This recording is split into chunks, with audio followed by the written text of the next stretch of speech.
Welcome to Natural Habitat Adventures, Daily Dose of Nature. Today's topic, Wyoming Through the Lens, the Magic of Wilderness in the West.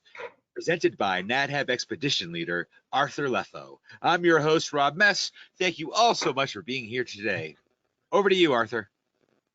Thanks again, Rob, and thank you to everyone for joining me on my second webinar here in recent times. Some of you may remember me from the first webinar, which was a sort of an intro to wildlife photography webinar.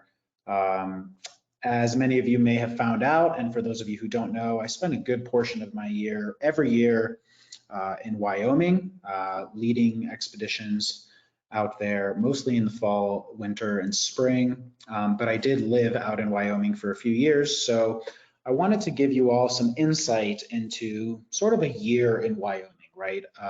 Giving you all of the images and the info and tidbits information so that you guys can basically get a sense of what a year is like in Wyoming. And for those of you who haven't visited Wyoming, give you guys the opportunity to understand the wildlife there, the seasons, when it might be best to go for certain things. So really just giving you guys more insight into this really, really special region of the world, my personal favorite region in the lower 48, and undoubtedly one of the most spectacular places on the planet. So today we're going to start way back a few months ago in January. January being the depths of winter. Winter is one of my two favorite seasons in Wyoming.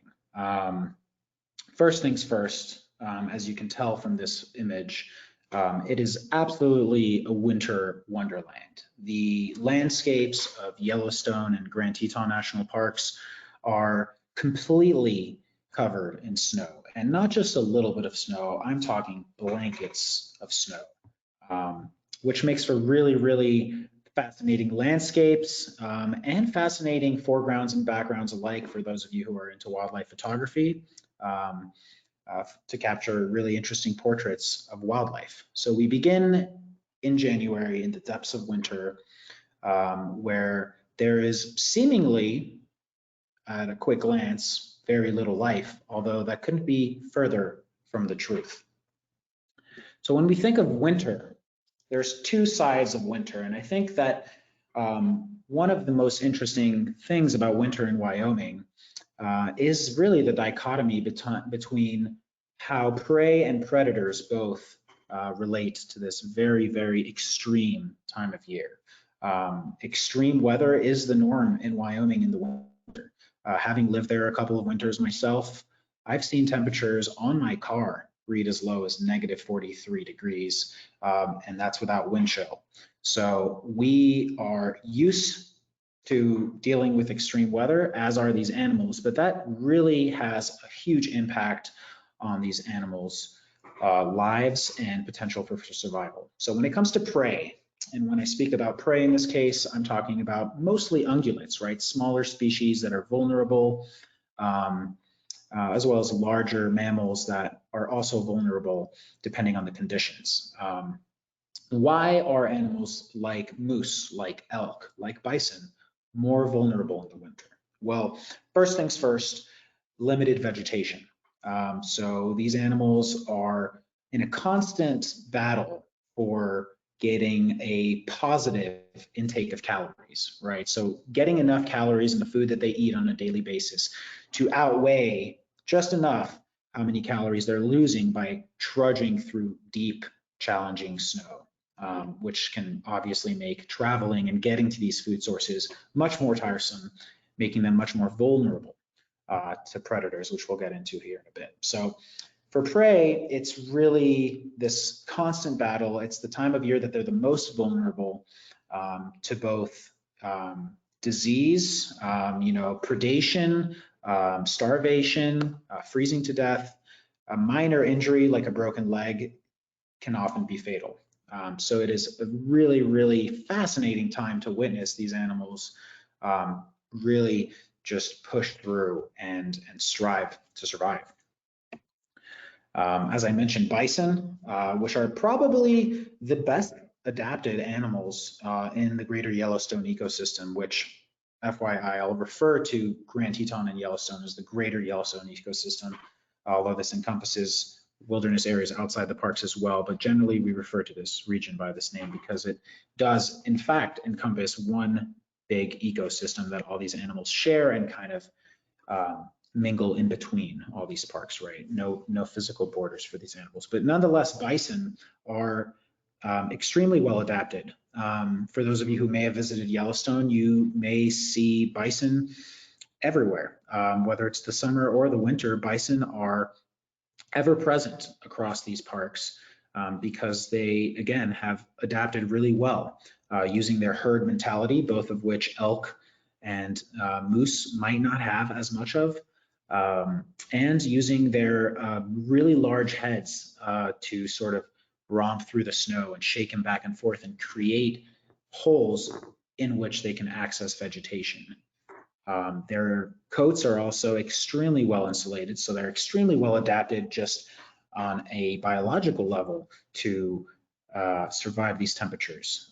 For the lack of a more specific comparison, I think you can think of a bison's coat as keeping it about 50 degrees Fahrenheit warmer than you would be on any given day. So on a 0-degree day for a bison, that bison's probably feeling comparable to how we would feel at about 50 degrees. Again, not a scientific hard fact, but just a good way for you to think about what that might feel like as a bison. Other animals like elk are slightly less well adapted. So they tend to seek areas, for example, in Grand Teton National Park and the National Elk Refuge, where there's lower snowpack. Lower snowpack means easier access to vegetation, less calories spent, and a higher likelihood of survival. And you'll see these elk in masses, upwards of 7,000–8,000 elk in the National Elk Refuge in the winter, staying together, feeding together, and providing protection for one another from predators. The elk refuge is a really, really incredible place that the winter wolf watching trips that Matt Hab offers takes you to. It's a really, really cool opportunity to see elk in their winter habitat. And now, as I mentioned earlier, it's also a time for opportunity, time for predators. Again, this dichotomy between survival and opportunity, prey and predator. Really a totally different outlook on this very harsh and extreme season for predators like, of course, wolves, which are without a doubt the most sought after animals in Yellowstone in the winter months. Some of you may have seen wolves in the wild before. It is absolutely an incredible experience that I hope each and every one of you gets to experience someday. Just to hear a wolf howl in the winter in the middle of a snowstorm brings chills down your spine. But nonetheless, this is a time for opportunity. Predators, which are much more well suited to traveling across these really deep snow landscapes. Wolves, for example, who have significantly larger paws than our canine friends at home, house dogs, are able to travel across snow with minimal effort compared to an animal like an elk or a deer, which just has a relatively pointy, so to say, hoof that just kind of pierces right through the snowpack and prevents them from floating. So wolves, bobcats, mountain lions, in more rare species, wolverines, which have been spotted on remote cameras in Yellowstone National Park in the last few years. All of these animals have this unique ability to travel more efficiently across a snow-covered landscape than the prey, which again presents this opportunity. So for wolves, this is the time to rejoice. This is a time to eat, to feast, right? It's a season that is far less challenging for a wolf to overcome than it is for an elk, for example. And it is, of course, a time for photography. As I mentioned earlier, I think that winter lends itself beautifully to creating absolutely wonderful images of wilderness, of wildlife. It gives us a really gorgeous monochromatic backdrop and foreground, which creates an ideal environment for us to capture portraits of these animals that we love so dearly, like this gray wolf. So for those of you who are photographers, winter is the time for you. The potential for photography is really massive in the winter, thanks to two things in particular. First of all, the presence of snow, which makes it far easier to get nice, clean, smooth backgrounds and foregrounds, as I just mentioned, as well as the fact that it's quite easy to spot an animal on snow compared to other times of year. It's also a time for surprises. Some of my most unique encounters and cherished encounters with wild animals have occurred in the winter months. This is a juvenile female bobcat. Lynx rufus, sorry, Lynx canadensis would be the lynx, the Canadian lynx that we find in a bit further north, although a few of them might exist here in the lower 48. But this is quite a rare sighting for Yellowstone.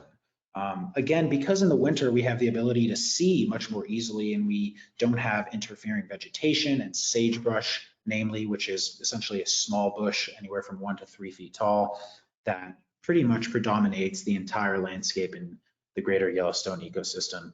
Makes it quite challenging to see smaller mammals like foxes, bobcats, even wolves in the summer months, right? Because there's just more vegetation, more noise as compared to a nice, smooth, clean slate of a blanket of snow. So this is an animal that we ran into on a trip in January of 2021, which was a very, very unusual and cherished encounter. To see a bobcat in Yellowstone is undoubtedly one of the rarest things, but nonetheless, winter lends itself to being an ideal time for surprises, simply because of our ability to see and spot more things against this snowy white backdrop. Here's another one of my favorites. Of course, snow lends itself wonderfully to photography simply because snow captures beautifully in images and gives a sense of setting and a sense of place when you're taking your photos. So when it comes to capturing intimate portraits with active snow, in my opinion, as a photographer, there is no better place or time. It's also a wonderful time of year, the winter, to observe raptors. For example, this great gray owl. Now, raptors, much like foxes and coyotes, who rely mostly on catching rodents like voles through the snowpack, focus their efforts similarly also to elk on areas with lower snowpack, right? Again, because they need to get through that snowpack to get down to the prey. But nonetheless, it is an incredible time because we have these congregations, so to say, not really to the extent of elk, but nonetheless, groupings of individual raptors in these low snowpack areas, which give us the ability to find these animals a little bit more easily and spot them a little bit more easily as well. That being said, spotting a great gray owl in dense brush like it is in this photo can be quite challenging, as you can imagine, because they're incredible at camouflaging in this environment. But nonetheless, the winter brings a huge amount of opportunity far beyond wolves on so many other levels, which is why I love winter so dearly and I spend it every year here in Wyoming. As the winter progresses, we see the sun starting to stay up a little longer. We see this soft blanket of snow to start turning into a crustier, slowly melting, heaping pile of snow, really. You see snowbanks as tall as 6-7 feet in March in these parks, and slowly dwindling from 7 feet in March to about nothing come June time. Nonetheless, spring brings about a whole new set of opportunity in Wyoming. The sun rises once more. Again, warming temperatures bring melting snow. Melting snow gives way to the first vegetation of the spring, which generally begins along roadways because of asphalt being quite warm, near towns, or on the outskirts of lakes and stuff like that. So you get the first signs of vegetation, of greenery coming back, which with the return of greenery, in other words, food, we see one of the most charismatic characters of the greater Yellowstone ecosystem returning as well. One of you or some of you might be able to guess: bears. This is a remotely triggered image of a black bear in its den This image was taken in late March on a oddly warm spring, so about a month early when it comes to these guys waking up, but nonetheless, I was able to capture this image of this bear just as it was opening its eyes for its first few times after a long winter sleep, hibernating, in other words, in torpor, which is the correct term for hibernation for bears.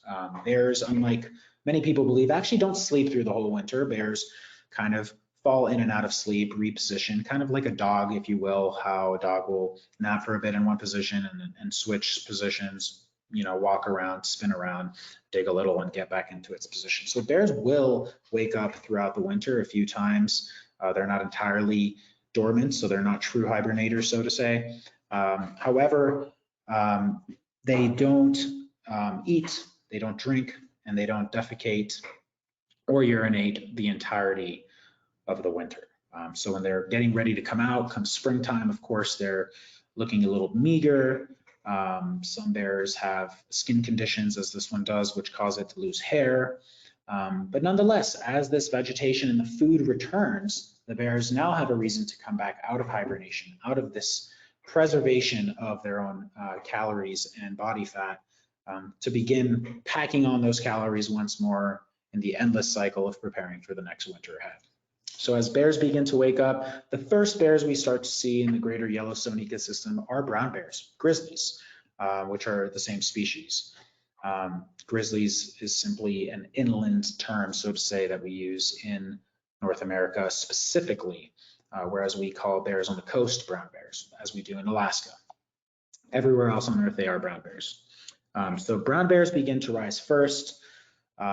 First bears we see are generally dominant males, large males coming out of hibernation, slightly older males as well, following soon after, followed by successful large females without cubs, subadult bears, which is just another term to refer to teenage bears coming out after them.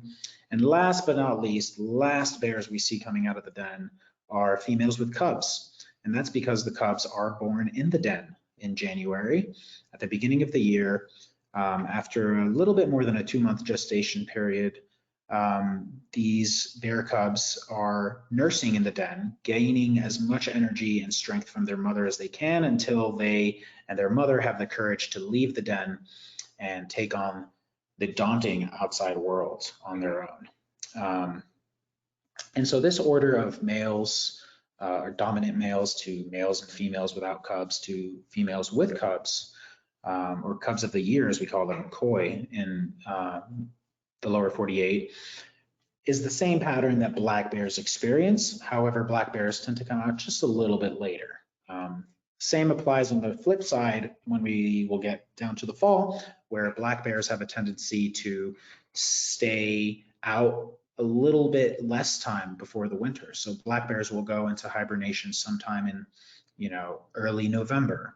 Whereas we've seen grizzlies, namely Grizzly 399, who's one of the most famous grizzlies in the greater Yellowstone ecosystem, stay up till the end of December before she goes into hibernation. So really, really fascinating how different individual bears can sort of adapt based on their knowledge of their resources, of their home range, and where they might be able to find food at any given time of year. So the return of bears, which obviously brings the return of people, but nonetheless, one of the best times of year, if not the best time of year to photograph the great grizzly bear in the greater Yellowstone ecosystem is in the spring. The reason being that we see a lot of activity concentrated along roadways. As snow melts, snow up high still prevents vegetation from growing. However, these lower areas, areas closer to roadways, areas closer to rivers, typically have vegetation that comes out a little bit sooner, which allows the general public to observe these animals a little bit more easily as compared to in the middle of the summer. And we'll get into why in just a few. These are just a photo that I wanted to include. This is a pair of koi, cubs of the year, that had just emerged from the den, very likely that this was their very first human encounter ever. And you can kind of sense this in their gaze and their wariness, um, um, rather than the more playful and assertive behavior we see from bear cubs a little bit later down the line as they reach age 1 or 2. Here are those same cubs. And then on the left, a pair of subadults. So recently kicked out by their mothers.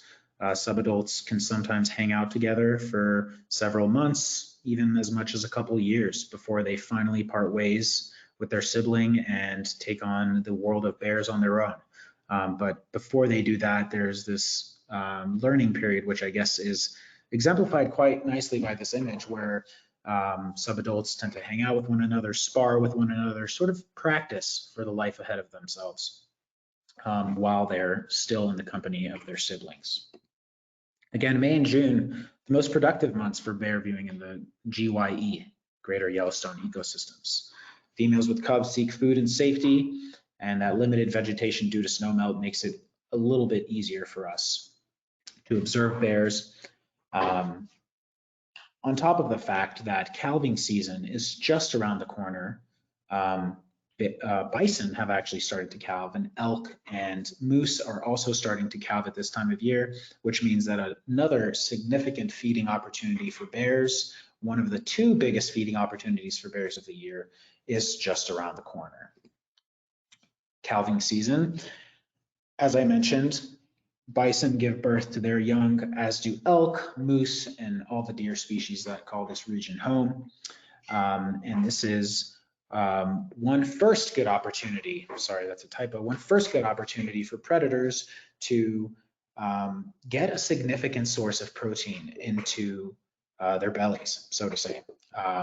So unlike places like Alaska, when we're thinking about animals like bears in specific, unlike a place like Alaska where we have bountiful salmon runs, which give bears a really, really highly reliable source of protein in the mid and late summer months, bears don't have this luxury in Yellowstone and Grand Teton. And so calving is one of the best times of year when it comes to them getting fresh meat. It's quite hard for a bear, contrary to popular belief, to chase down and kill a full-sized ungulate, whether it be a deer, whether it be a moose. A healthy full-sized ungulate has a good bit of pace to it and can generally outrun a bear. However, during calving season, both young and parents alike are a little bit more vulnerable simply because of the fact that their young aren't quite as mobile as their parents.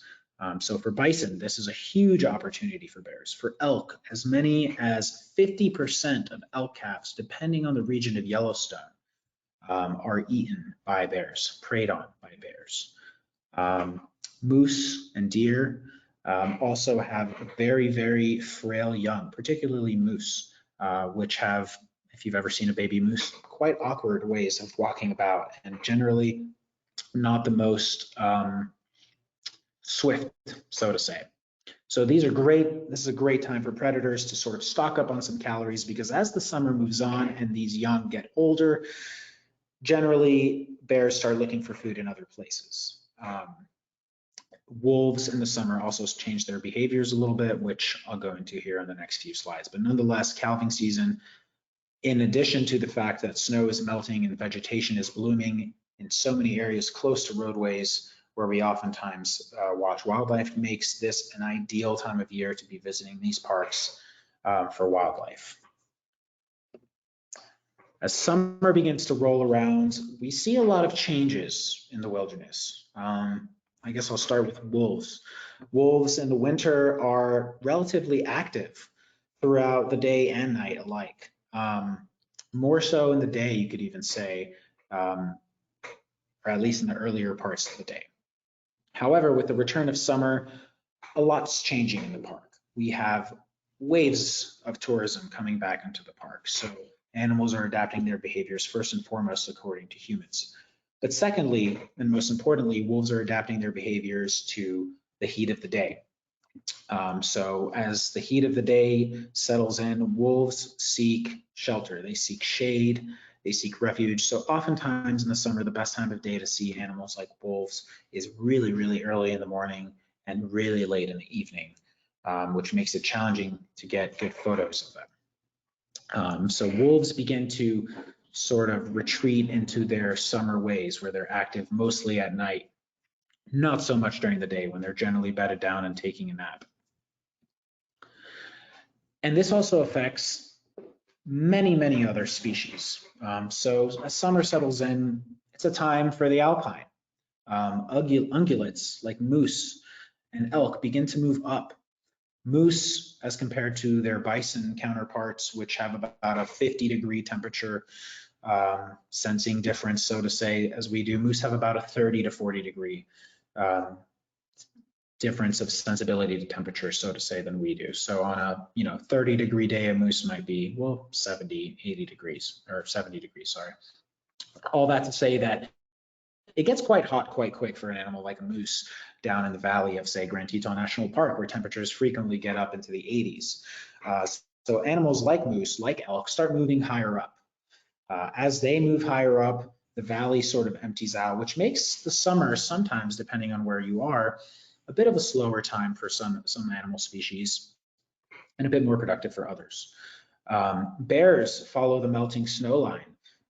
That fresh vegetation is what bears are after, right? Once the calves are old enough to outrun a bear, bears stop focusing their energy so much on calves, and they start focusing their energy for the remainder of summer until fall comes back around on more reliable food sources, continuing to dig up roots, fresh vegetation as it blooms, as snow retreats into the alpine, chasing that fresh vegetation, so to say. The bears move up, higher up. That being said, other animals like pika, marmots, and squirrels, as the snow melts up high, that have been, hunkered down for the whole winter, start coming to life. So pika, which are some of the most fascinating animals. If you've ever had the opportunity to see one, maybe you'll see one out in Yellowstone or in Grand Teton, but one of the smallest species of bunnies, rabbits in the world, that sort of gather their hay for the winter and spend their entire summer, much like bears spend their entire summer packing on calories. Pika pack on or gather vegetation and keep it nice and stashed away, drying it out in their dens so that they can make it through the winter. So nonetheless, animals as a whole start to disappear from these valley floors, which are so common for them to be seen in the winter and spring months. Again, retreating up higher. So the best place to see a lot of animals is generally up high, although it becomes harder to see animals in the depths of the summer when it is quite scorching hot, especially in recent years. We've seen temperatures get pretty high in the month of July. However, this period is quite short-lived because something amazing starts to happen a little bit further down in the month of August. This is just a landscape I wanted to include to show you guys some of the summer landscapes here that we see in Wyoming. Summer elk with some growing antlers, which can grow upwards of 1 inch a day in their peak growing phase. Covered in velvet here, which they will lose in the fall. And then bison, of course, shedding their winter coat as summer settles in. Still quite frosty up high on the Yellowstone Plateau, even in the middle of summer. So as fall begins, generally, as it's been sort of ushered over the last few years by the presence of wildfire smoke, as it is in this image, fall returns and the first signs of change start to come back. Something amazing starts to happen down low, and fruit, an incredible source of food, of nutrition for bears, of course, notably, but many other animals alike, starts to bring animals back. We start seeing this sort of return to the lowlands, so to say, sometime in August, where moose start showing up again. Bears start showing up again as the berries start coming out. Berries like hawthorn berries, berries like huckleberries, raspberries, and more all attract these bears down to areas where these fruits are easily accessible, which also coincides with us having a little bit more luck in viewing these animals. Ungulates come late August, start to shed their velvet, a process that can look quite painful, right? Because it's a quite gory, bloody scene. Sorry for anyone who might be sensitive to that, but it is a totally painless process for a moose to go through the shedding of velvet. We see some initial regrouping of moose and elk that have been, moose in particular, that have been very solitary for the bulk of the winter, start to regroup with other males and females alike in preparation for the rut, and the elk doing the same thing, although the elk have a little bit more company in the winter, as they tend to have a little bit more of a herd mentality than moose, who are quite solitary. Cool weather returns. So this is actually the same bull moose as the last image, just a few days later. You can tell by that drop tine in the front, which is on the back side of the animal in this image. But the moose have shed their velvet, cool weather returns, the colors start to change, and it starts to feel like fall a little more. This generally early September starts to bring in this new wave of life, so to say, as the summer starts to fade and the wildlife starts to return to the lowlands. It's also a time for extremely unpredictable weather, as it might be said for the spring as well. Although I find that the fall has a unique ability to take you from one end of the spectrum to the polar opposite end of the weather spectrum in just a few hours. This is an image taken in Yellowstone Canyon from one of the most popular viewpoints.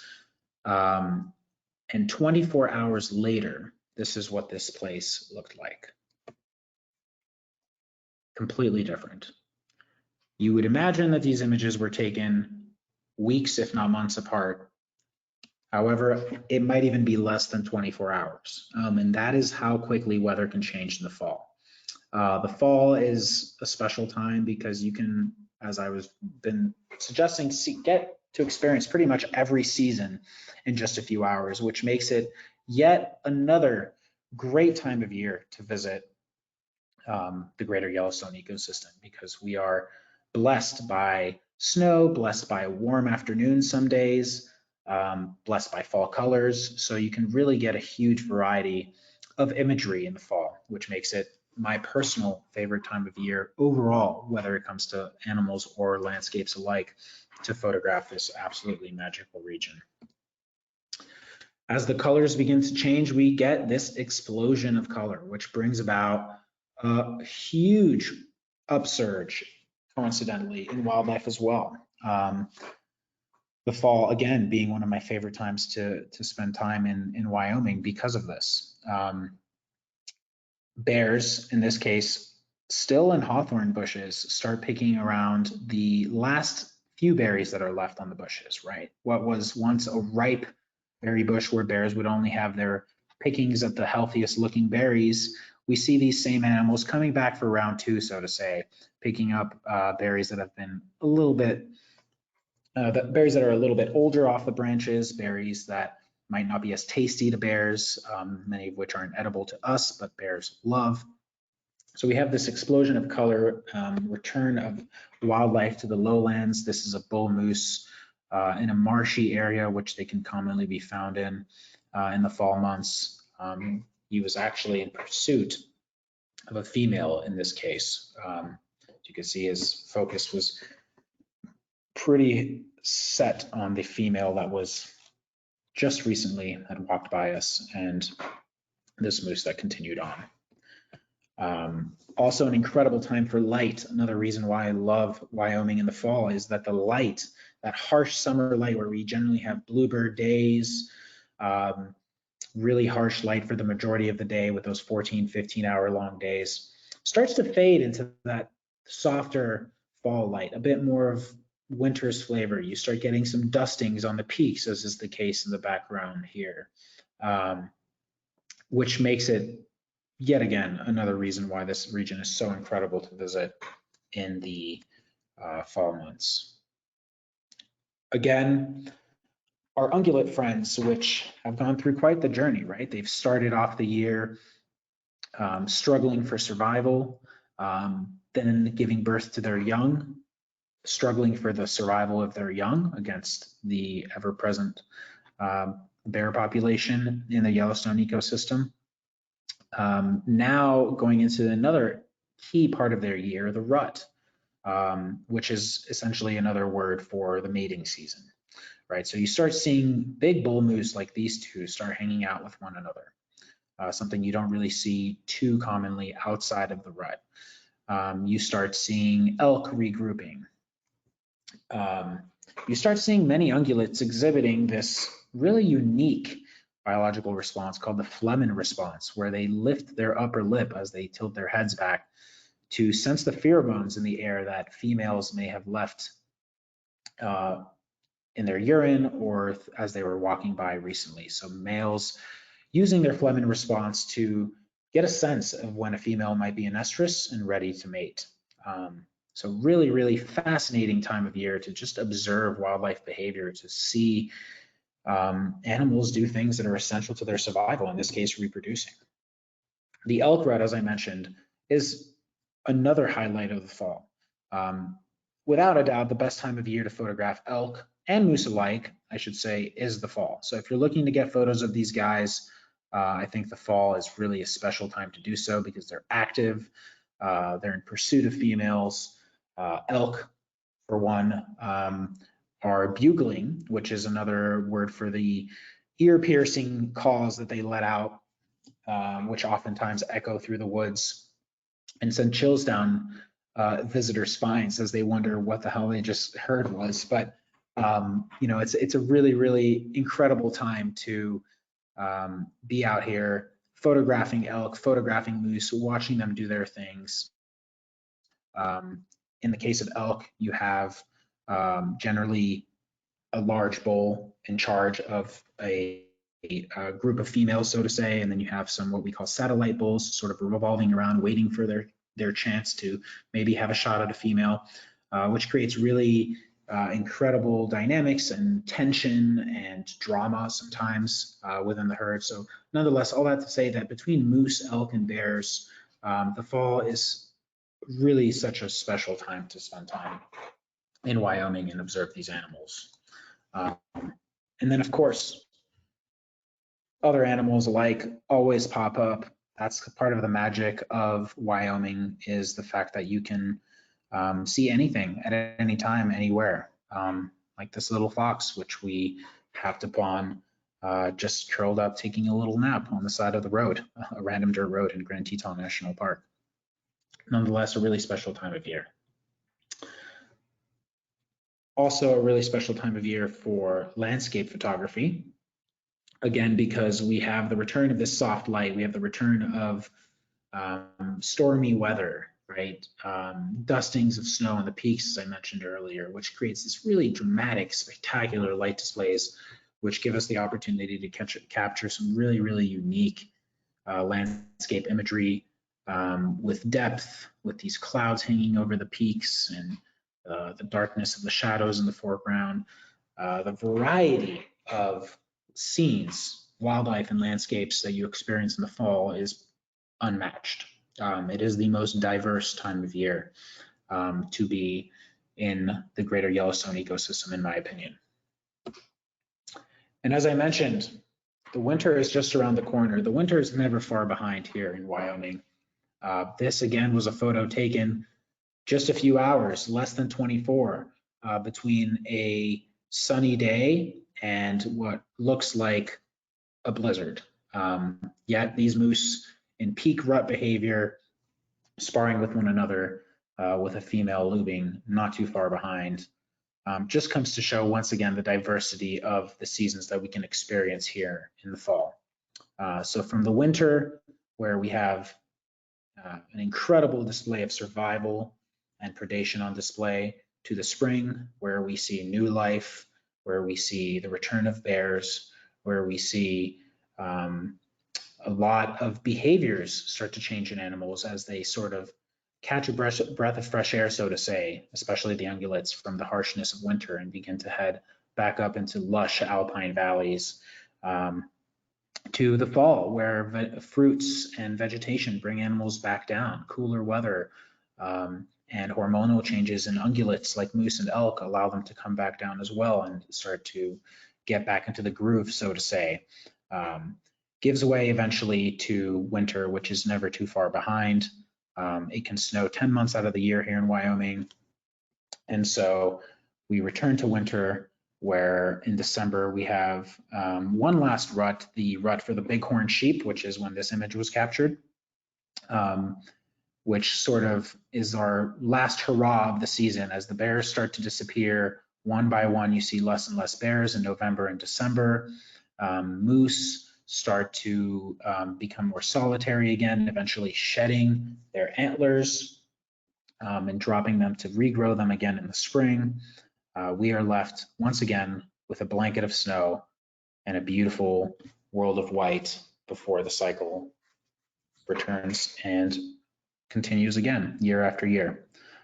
So that is a year in Wyoming. That is sort of a quick insight through my photography of the variety and the magic that you can experience in Grand Teton and Yellowstone National Parks. So now I wanted to give you all a few minutes to ask some questions, drop any comments. Happy to hear any and all questions. Thanks again. All right, now before we get into the question and answer session, I would like to remind everyone that you can submit your questions via the question field in your control panel. All right, and with that, let's get to some of these questions here. So, do birds also change altitudes with the seasons? Yes, of course. So I guess we'll keep it on the topic of owls, since those are the birds that we were talking about. It's not necessarily so much focused on altitude as it is the simple availability of prey, right? So in the winter, naturally, birds like great gray owls have a harder time catching prey because they have snow, right? So they need to focus on finding these areas where the snowpack is low enough for them to be able to punch through that snow and actually catch their prey. That being said, they can hear, even in the depths of winter with a rodent, a foot or two under snow, they can still hear that rodent at about 100 to 200 yards away, depending on a variety of other factors. So they have incredible capabilities to find prey, but catching it is a different story. So come the summer, as these animals start moving up, like ungulates, we generally see great gray owls, for example, up high around the Yellowstone Plateau, somewhere that they definitely do not exist in the winter, as the snowpack can reach, 7 to 10 feet there in the middle of the winter. So, do male ungulates use their antlers for defense against predators or just for jousting with other males?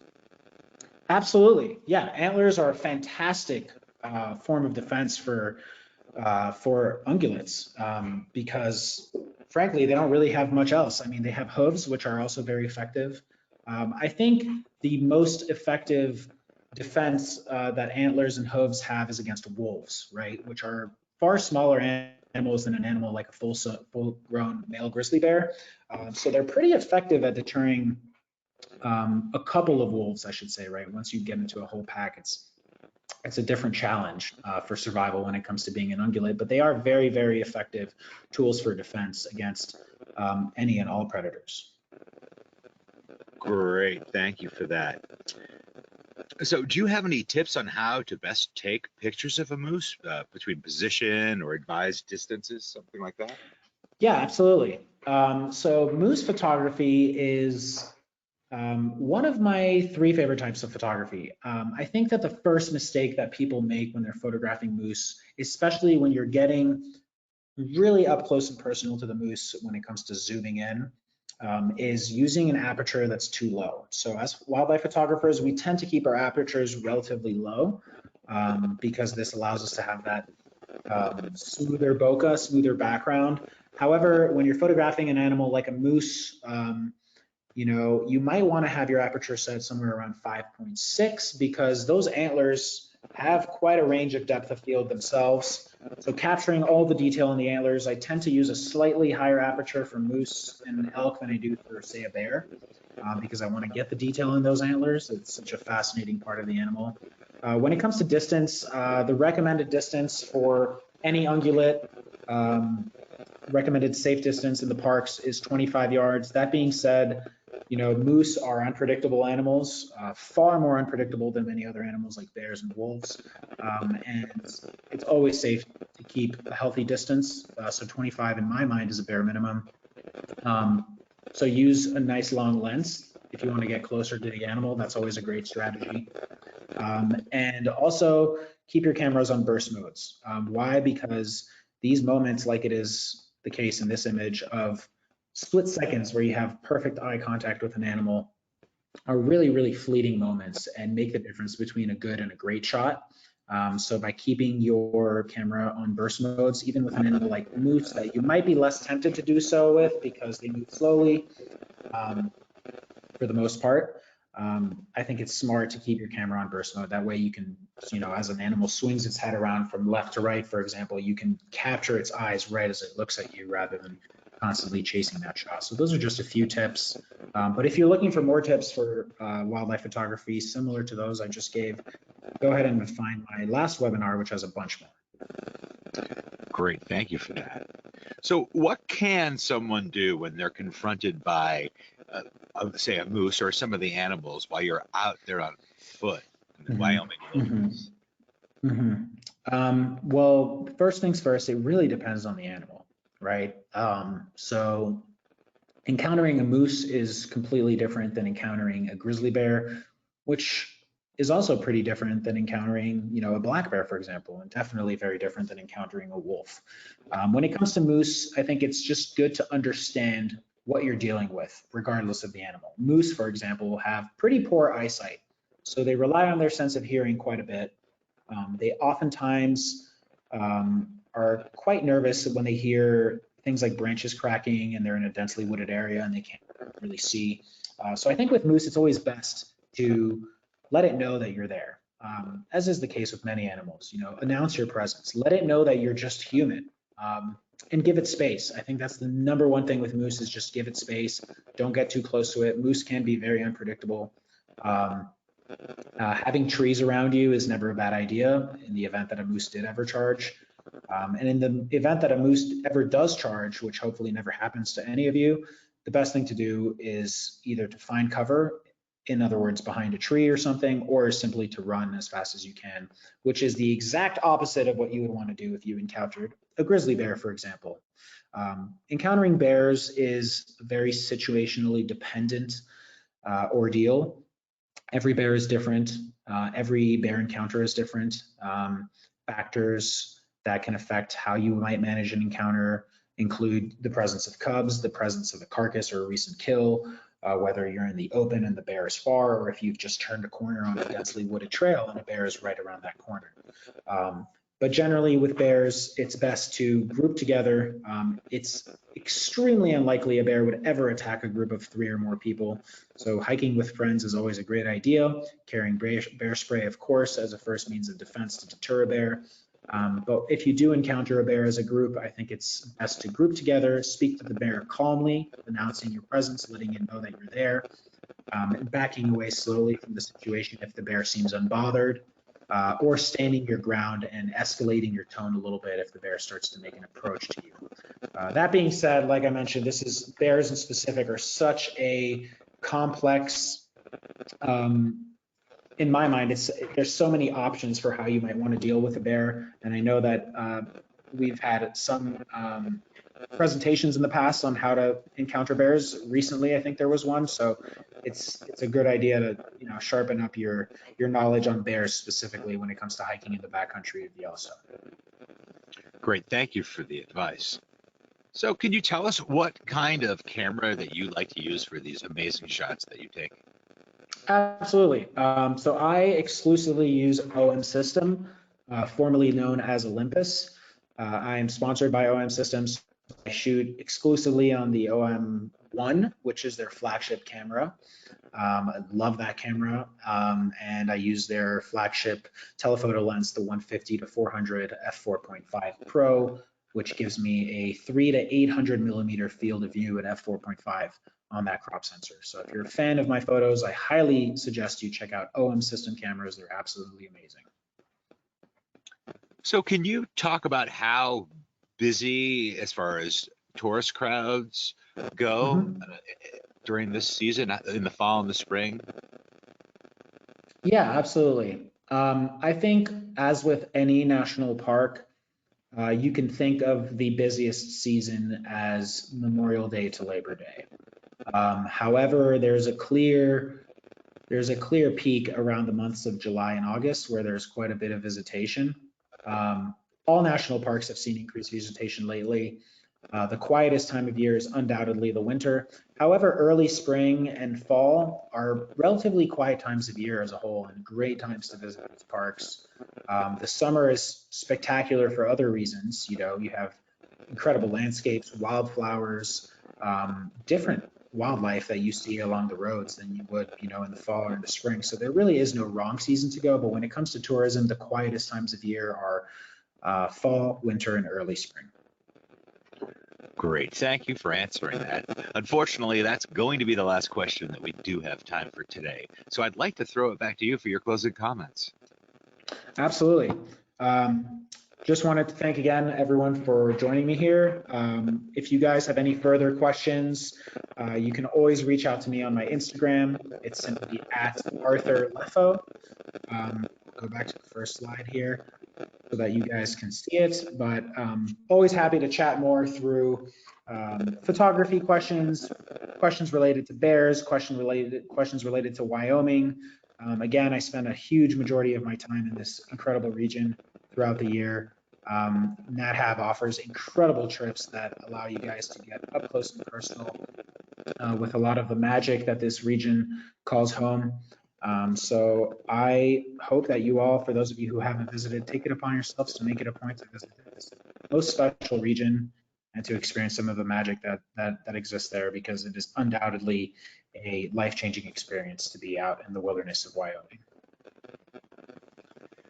Great. Arthur, thank you so much for taking the time to present for us today. And I would also like to thank everyone who tuned in today. Now, if you're interested in information on how you can travel with NatHab, give us a call at the number on your screen, or you can send us an email at info@nathab.com. Our adventure specialists are happy to help you out. Join us tomorrow for our next daily dose of nature. You can check out this week's lineup, including registration links, on our website at nathab.com/webinars. We did record today's presentation, and we will have the replay available on our website soon. With that, I will conclude the webinar. Goodbye, everybody. We'll see you next time.